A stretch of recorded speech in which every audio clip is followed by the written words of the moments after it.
श्रीमद् भागवत गीता पहला अध्याय। उन उपस्थित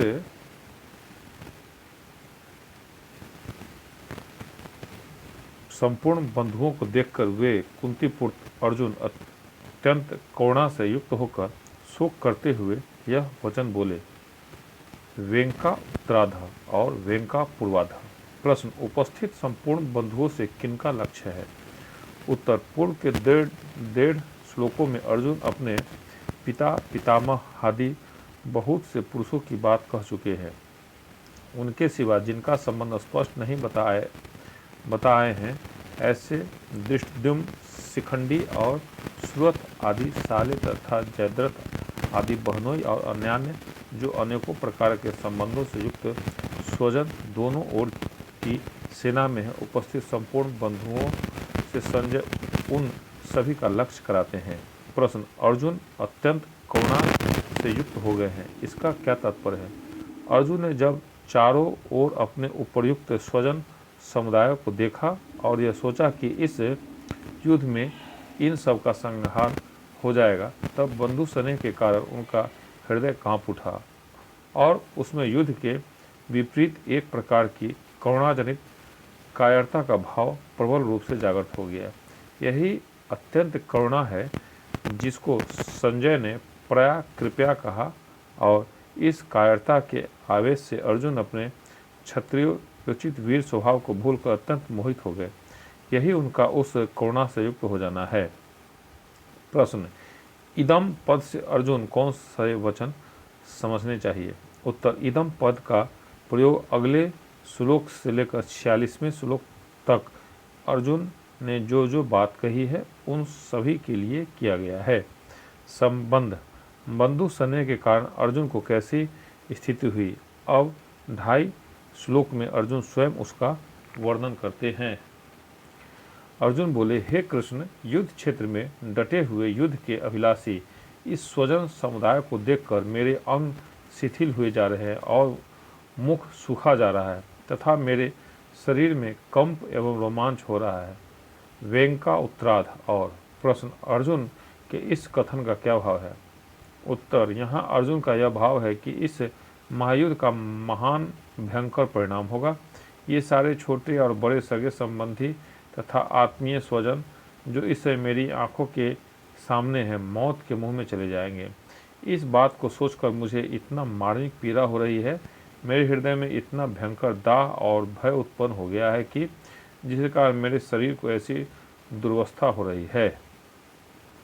हाथ से गांडीव धनुष गिर रहा है और त्वचा भी बहुत जल रही है तथा मेरा मन भ्रमित सा हो रहा है, इसलिए मैं खड़ा रहने का भी समर्थ नहीं हूँ।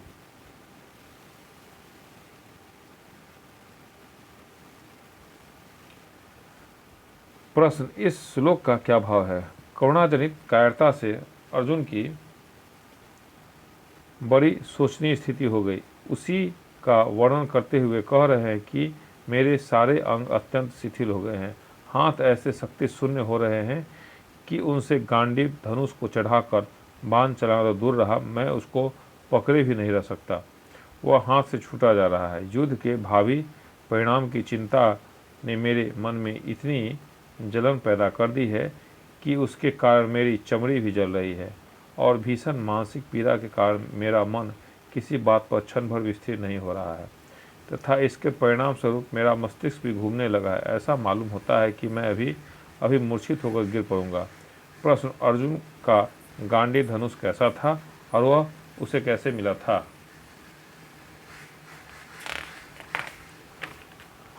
अर्जुन का गांडीव धनुष दिव्य था, उसका आकार ताल के समान था। गांडीव का परिचय देते हुए बृहन्लला के रूप में स्वयं अर्जुन ने उत्तरा कुमार से कहा था, यह अर्जुन का जगत प्रसिद्ध धनुष है, यह स्वर्ण से मढ़ा हुआ, सब शास्त्रों में उत्तम और लाख आयुधों के समान शक्तिमान है। इसी धनुष से अर्जुन ने देवता और मनुष्यों पर विजय प्राप्त की है।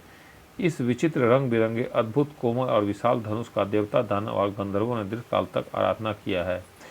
इस समय परम दिव्य धनुष को ब्रह्मा जी ने 1000 वर्ष, प्रजापति ने 503 वर्ष, इंद्र ने 85 वर्ष, चंद्रमा ने 500 वर्ष और वरुण देव ने 100 वर्षों तक रखा। यह अर्जुन को खांडवन जलाने के समय अग्निदेव ने वरुण से दिलाया था।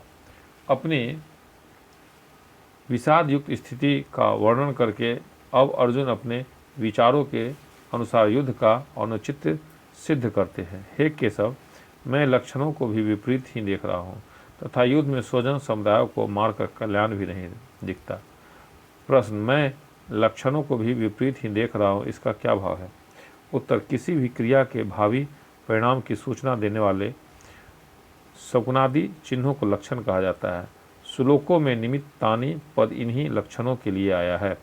अर्जुन लक्षणों को विपरीत बतलाकर यह भाव दिखला रहे हैं कि असमय में ग्रहण होना, धरती का कांप उठना और आकाश से नक्षत्रों का गिरना आदि बुरे शकुनों से भी यही प्रतीत होता है कि इस युद्ध का परिणाम अच्छा नहीं होगा, इसलिए मेरी समझ से युद्ध न करना ही श्रेष्ठ होगा। प्रश्न, युद्ध में स्वजन समुदायों को मारकर कल्याण भी नहीं देखता, इस कथन का क्या अभिप्राय है? उत्तर, अर्जुन के कथन का भाव यह है कि युद्ध में अपने सगे संबंधियों के मारने से किसी प्रकार का भी हित होने की संभावना नहीं है, क्योंकि प्रथम तो आत्मीय स्वजनों के मारने से चित्त में पश्चाताप जनित क्षोभ होगा, दूसरे उनके अभाव में जीवन दुख में हो जाएगा और तीसरे उनके मारने से महान पाप होगा। इन दृष्टियों से न इस लोक में हित होगा और न परलोक में ही। ये तो मेरे विचार से युद्ध करना किसी प्रकार की उचित नहीं है। संबंध, अर्जुन ने यह कहा कि स्वजनों को मारने से किस प्रकार का भी हित होने की संभावना नहीं है और अब फिर वे उसी की पुष्टि करते हैं। हे कृष्ण, मैं न तो विजय चाहता हूँ और न राज्य तथा सुखों को ही। हे गोविंद, हमें ऐसे राज्य से क्या प्रयोजन है अथवा ऐसे भोगों से और जीवन से भी क्या लाभ है? अर्जुन के इस कथन का स्पष्टीकरण कीजिए। उत्तर, अर्जुन अपने चित्त की स्थिति का चित्र खींचते हुए कहते हैं कि हे कृष्ण, इन आत्मीय स्वजनों को मारने पर जो विजय, राज्य और सुख मिलेगा, मैं उन्हें जरा भी नहीं चाहता। मुझे तो यह प्रतीत होता है कि इनके मारने पर हमें इस लोक और परलोक में संताप ही होगा। फिर किस लिए युद्ध किया जाए और इन्हें मारा जाए? क्या होगा ऐसे राज्य और भोग से? मेरी समझ से तो इन्हें मारकर जीने में भी कोई लाभ नहीं है। संबंध, अब अर्जुन स्वजन वध से मिलने वाले राज्य भोगादि को न चाहने का कारण दिखलाते हैं। हमें जिनके लिए राज्य भोग और सुखादि अभिष्ट है, वे ही ये सब धन और जीवन की आशा को त्याग कर युद्ध में खड़े हैं। बोल दे कृष्ण भगवान की जय।